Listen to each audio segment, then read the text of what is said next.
আশা ছিল, ভালোবাসা ছিল,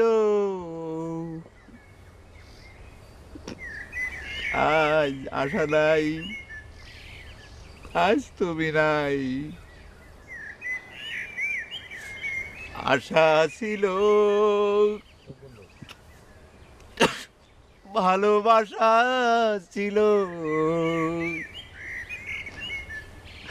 আজ আশা নাই, ভালোবাসা নাই। এই সেই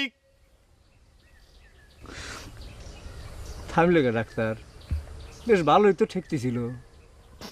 গুরুদা, আমি তোমাকে মন ভালো রাখার জন্য তো গানটা গাচ্ছি না, ঠেকার জন্য গান গাচ্ছি না। আমার নিজের মনের ভিতর যন্ত্রণা হচ্ছিল, কষ্ট হচ্ছিল, তাই ভাবলাম যে গাছতলে একটু বসি।